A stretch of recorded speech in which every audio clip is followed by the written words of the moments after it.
안녕하십니까. 러펀드 이성수입니다. 자, 어제 하루 종일 퇴직연금 수익률이 세간의 화제가 되었습니다. 자, 이 퇴직연금 수익률이 1%에 불과하다라는 정말 실망스러운 뉴스가 아침부터 계속 이어지면서요. 자, 어제 낮에는 지인들에게서 이 퇴직연금 어떻게 해야 되는지에 관한 질문이 쏟아지기도 했습니다. 자, 이 우리가 이제 직장 생활 하시는 분들은 퇴직 후에 어떤 연금으로서 퇴직금 관리를 위해 사용되고 있는 이 퇴직연금 2018년에 낮은 수익률 1%가 발생하면서 사람들에게 비난의 화살을 받고 있습니다. 자, 그런데요. 자, 이 1%라는 수익률 실망스럽다고 느껴지실 텐데요. 그것보다도 더 실망스러운 부분은 다른 데 있습니다. 자, 그게 무엇인지 하나하나 찾아 들어가 보도록 하겠습니다. 자, 일단 어제 뉴스로 계속 쏟아졌던 퇴직연금의 실망스러운 수익률 부분부터 한번 보도록 하겠습니다. 자, 이 자료는요, 금감원 퇴직연금 홈페이지가 있어요. 그 안에 들어가시면 통계 페이지가 있는데 그곳에 이제 매년 2018년, 2017년 연말을 기준으로 한 연구 자료들이 올라와 있습니다. 그 자료를 기반으로 해가지고 보도 자료가 나온 것이죠. 자, 이 자료에 보게 되면요, 2018년에 연간 수익률은 1.01%. 와, 요 수치에 이제 사람들이 흥분하기 시작한 겁니다. 만약에 0.99였다 그러면 더 난리 났을 거예요. 자, 그 원인을 봤더니 원리금 보장형 수익률이 1.56%로 실망스러웠고, 실적 배당형 위험자산 투자죠, 마이너스 3.82% 손실이 났다 보니 평균 수익률이 1%로 낮았다. 그러한 이야기입니다. 자, 이 자료가 나오니까 뉴스들이 바로 이 부분을 캐치해서 정말 실망스럽다. 퇴직연금 이래도 되냐, 퇴직연금 다른 나라랑 비교했더니, 퇴직연금 물가상승률과 비교했더니 등등등등등 해서 뉴스가 생산되고 엄청난 뉴스들이 어제 쏟아졌습니다. 이 검색해 보시면요, 너무 많아요. 자, 이러니까 많은 우리나라 국민들이 뉴스를 보고 퇴직연금이 정말 못 쓸 것이다, 나쁜 악의 축이다, 뭐 이런 식으로 생각하시는 분들도 생기시는 것 같아요. 이게 마치 뭐 국민연금도 이러한 문매를 맞지 않습니까? 수익이 좋을 때는 전혀 뭐 이런 뭐 수익 좋아요 이런 거 찬양 고무하다가 수익률 조금이라도 나빠지면 바로 된소리를 맞는데, 퇴직연금이 이번에 그 된소리를 맞았습니다. 자, 그런데 요 원인에는 여러 가지 이유들이 있습니다. 높은 운용 수수료도 문제라고 봐요. 은근히 저 부분 생각보다 높습니다. 자, 거의 원금 보장을 추구하는 DB형이나 그 뭐 DC형 등등에서 보면은 이제 원리금 보장형 상품들, 그런 경우 이게 이제 기대 수익률이 2% 언더예요. 뭐 작년에 뭐 저축은행 갔더니 은행 금리가 2.5%예요. 뭐 그렇게 생각하실 수도 있지만 실제 큰 자금이 움직일 때는 그런 연간 수익률을 받기가 힘듭니다. 그건 특판이기 때문에, 일정 금액이기 때문에 금리가 높은 거고, 거대 자금이 움직일 때는 2% 초반 내지 2% 언더일 가능성이 큽니다. 그리고 이제 1년짜리 예금에서 그런 거고, 실제 운용하는 데 있어서는 단기 금융 상품들도 많이 사용됩니다. MMF나 이런 부분 활용이 되기 때문에 수익률이 1% 초반 이런 경우도 많이 있어요. 자, 그런데 이렇게 낮은 수익률에 운용 수수료가 보면 저도 깜짝 놀랐어요. 0.3에서 뭐 0.4도 있고 0. 뭐 거의 한 1% 가까운 것도 있어요. 깜짝 놀랐습니다. 자, 이러면 안전자산의 수익률의 거의 대부분 가져가는 거잖아요. 예, 이런 문제도 있고, 그리고 퇴직연금을 운영하는 펀드들의 여러 가지 철학이라든가 운용상의 문제도 있는 것이 일부 보이기도 하고요.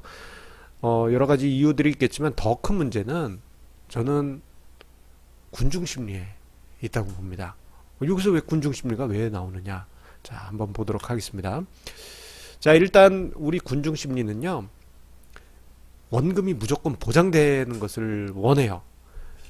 이거는 이제 거의 안전을 추구하는, 예, 인간의 본능입니다. 안전. 100% 안전해야 돼요. 100% 안전. 자, 저의 가족 친지들 중에도 100% 안전한 투자를 하시고 싶어 하신 분들이 은근히 많습니다. 하지만 기대 수익률은 1% 안 돼요. 1% 안 돼. 100% 안전하려면 1%나 한 2%? 뭐, 이 정도 해야 돼요. 은행 예금 정도 돼야 합니다. 그러면 그거 안 된대요. 참 아이러니한 일이에요. 하지만, 100% 안전하지만 5% 이상 돼야 돼. 이런 심리가 있습니다. 이게 일반적인 군중 심리가 제 주변에서도 그대로 나타나고 있다고 해도 과언이 아니에요. 자, 그러다 보니까, 자, 원리금 보장형의 퇴직연금 자산이 거의 90% 이상, 예, 집중되어 있습니다.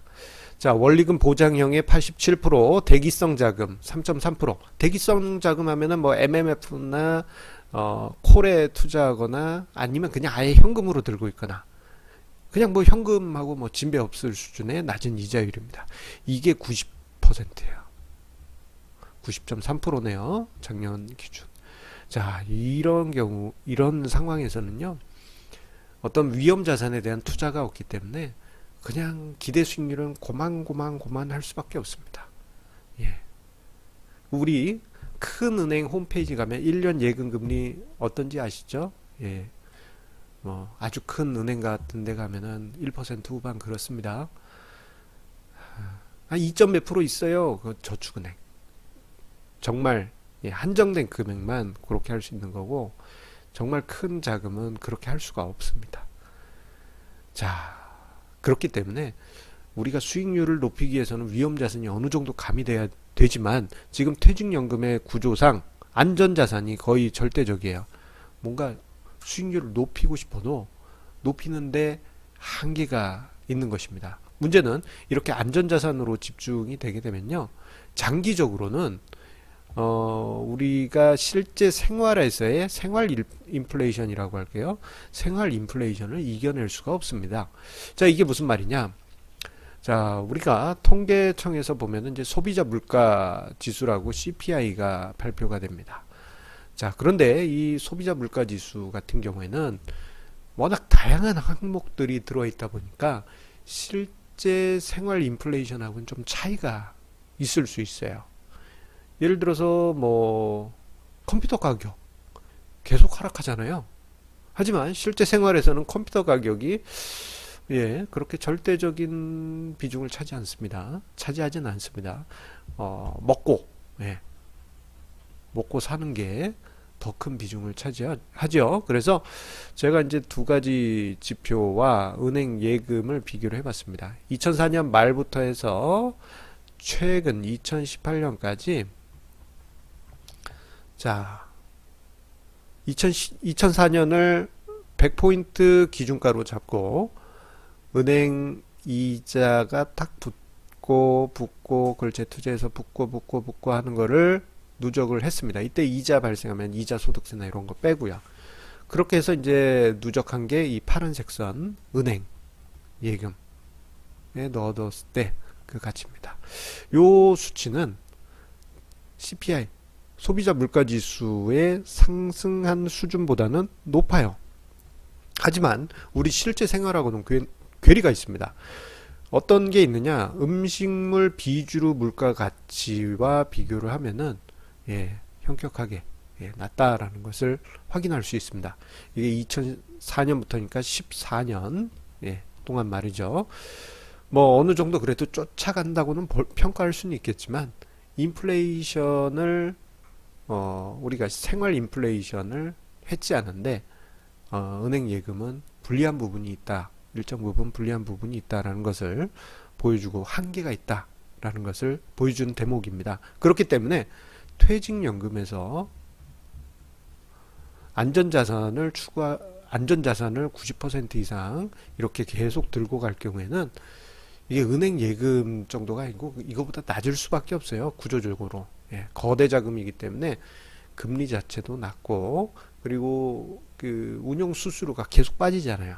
예, 그렇기 때문에 낮을 수밖에 없습니다. 자, 그런데 우리가 사람의 본능상 그리고 군중 심리상 안전자산에 원금 보장 자산에 집중하는 특징이 있다라는 점을 앞서 강조드렸는데 실제 10년 단위의 장기적인 성과로 보게 되면요. 오히려 위험을 감수한 투자에서 수익률이 높아졌다라는 것을 우리 확인할 수 있습니다. 자, 지금 제가 빨간색 막대로 표시한 부분이 이제 10년의 수익률입니다.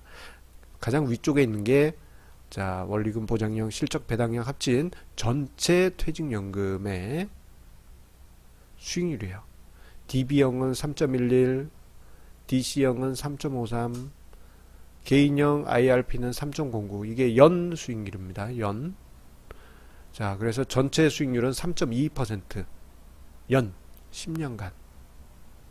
10년간 연 수익률이 3.2% 나왔어요. 그런데 원리금 보장형으로만 했다면요. 3.07%입니다. 자, 우리가 여기서 봐야 될 대목은 바로 밑에 줄에 있습니다. 실적 배당형, 뭐 주식형 펀드든 위험을 감수한 투자 같은 경우 10년 동안 DB형은 연 5.58%, DC형은 연 4.55%, 개인형 IRP는 연 4.27%, 전체 연 4.8%의 수익률을 냈어요. 연 수익률로. 자, 그렇다면요. 대부분 90% 이상이 90% 이상이 원리금 보장형으로 지금 우리가 투자되어 있기 때문에 이 원금 보장형의 수익률에 가까울 수밖에 없습니다. 그냥 은행이자 정도. 예, 그 정도입니다. 하지만 우리가 좀 파격적으로 지금 비율보다는 파격적으로 하지만 제 기준에서는 보수적으로 실적 배당형을 50% 안전자산은 50% 50대 50 전략이죠. 이렇게 자금을 집행했다면 우리가 요 표에 있는 숫자를 단순 계산으로 안전자산 원리금 보장형 10년의 연평균 수익률 3.07 그리고 실적 배당형 10년간 연평균 수익률 4.8 이것의 평균인 3.94%를 거둘 수 있을 것입니다. 아마 이거보다 훨씬 높을 거예요. 왜냐하면 매년 리밸런싱 하는 과정에서 셰넌의 도깨비가 수익률을 샬샬샬 높여줄 수 있기 때문입니다.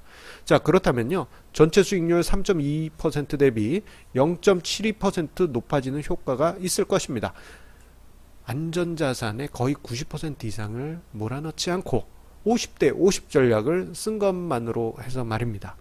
자, 이는 1년에 0.72%면 이거 별거 아닙니다. 뭐 이거 조족지혈 아니에요. 그렇게 생각하실 수 있지만 10년 복리로 치면 7.4% 전체 수익률이 높아지는 그러한 효과가 있습니다. 이건 엄청난 효과가 아닐 수 없어요. 자, 그래서 우리가 이제 미시적인 시각 뉴스들 보면은 최근 3년 동안 뭐 1%대의 퇴직연금 수익률 실망이야 뭐 이렇게 나와 있는데 그게 아니고 장기적인 관점에서 우리가 수익률을 본다면 그렇게 실망스럽지 않고 그리고 또 위험자산의 비중을 지금보다 높인다면 뭐 50대 50까지는 어떻게 보면은 저의 희망일 수 있겠습니다만 그렇게 높인다면 연환산 수익률은 0.7% 높아졌다라는 것을 우리가 지난 10년간의 통계치에서 뽑아볼 수 있는 것이죠. 그렇기 때문에 퇴직연금이 자 지난 2018년에 1% 수익률이어서 실망스럽다. 요 자체만 보시지 마시라고 말씀드리고 싶습니다. 자, 매스컴은 실망스러운 부정적인 뉴스를 강하게 뽑아냅니다. 그런데 작년에요. 2018년 이맘때쯤 발표됐을 때 자, 위험자산 실적 배당형에서 수익률이 6%가 넘게 나왔다라는 부분, 요거는 언급 거의 안 합니다. 참 아이러니한 일이죠. 오히려 그때 위험자산 비중을 예전에 비해서 조금 높였더니 수익률이 좋아졌어요. 그런 평가가 아니고 그때도 전체 수익, 요거는 숨기고 전체 수익률이 좀 박하네, 그런 것만 강조하는 게 일반적인 매스컴입니다. 그리고 그 매스컴을 우리 대다수의 군중들은 보면서 같이 공분하고, 그렇게 되면서 군중 심리가 만들어지게 되죠. 자, 그렇기 때문에 이 퇴직연금 수익률은요, 근본적으로 장기적으로 보면서 우리가 긴 시각에서 대할 필요가 있습니다. 그리고 앞서 언급드린 대로 몇 가지 좀 변화를 가질 필요가 있습니다. 첫 번째로는 100% 안전자산으로만 퇴직연금을 운용해야 된다. 그럴 경우에는 미래에 여러분들 인플레이션에 묻혀서 막상 퇴직연금을 받으면 뭔가 아쉬움이 많이 남을 수 있습니다. 장기적으로 퇴직연금을 확 불리거나 그럴 가능성, 실질적으로 확 늘리기가 어렵다라는 얘기예요. 명목상 수치는 늘어나도 그때의 교환 가치로는 별거 아닐 수 있습니다. 자, 그리고 두 번째로 그 명목상 수치도 높이면서 실제 교환 가치도 높이기 위한 방법으로는 수익률을 높여야 되는데, 그 수익률은 엄청나게 뭐 높을 필요도 없습니다. 1년에 1%포인트씩만 높일 수 있는 방법을 강구하면 돼요. 그 방법은 위험자산의 비중을 높여서 장기적인 성과를 높여갈 필요가 있습니다. 사람들은 최근 몇 년 사이에 위험자산의 성과가 안 좋기 때문에 뭐 주식형이라든가 실적 배당형이라든가 이런 거 비중 높이면 마치 저 사람 너무 위험하구만 이라든가 혹은 아주 나쁜 사람처럼 그렇게 생각하시는 경향이 있어요. 하지만 위험자산을 높이고 했을 때 장기 성과가 높아지게 됩니다. 특히 퇴직연금 같은 경우에는 지금 뭐 몇 년 내에 당장 받을 거 아니잖아요. 거의 대부분은 한 10년 이상 묵히신 후에 받기 때문에 이런 관점에서 위험자산을 비중을 높여야지 장기 수익률을 추구할 수 있을 겁니다. 어차피 긴 시간 후에 받을 거 아니겠습니까? 그리고 단기 수익률 평가하지 마시라고 말씀드리고 싶습니다. 이 단기 수익률 평가라고 하는 것은 불과 뭐 몇 년 동안에 매스컴에서 말하는 뭐 한 1년, 뭐 2년 그 시간 안에 수익률로 퇴직연금을 평가하지는 마시라고 이야기 드리고 싶어요. 뭐 이게 이제 운용하는 곳에 따라 이제 철학이라든가 여러 가지 운용 실력이 차이가 있기 때문에 그 부분은 조금 이제 생각을 해 보셔야 되겠지만, 짧은 기간의 퇴직연금 수익률을 가지고 이 퇴직연금을 없애야 하네, 뭐 존치해야 되네 이렇게 한다든가, 또는 뭐 DB형이라든가 원리금 보장형으로만 가야 된다라는 식으로 그렇게 몰고 갈 필요는 없다라는 것입니다. 장기적으로 수익률을 생각할 필요가 있습니다. 그리고 마지막으로 요거는 이제 실무적인 차원입니다. 자, 원금 보장형과 DB형 같은 경우에는 앞서 언급드렸지만 수수료의 그 비중이 너무 높아요.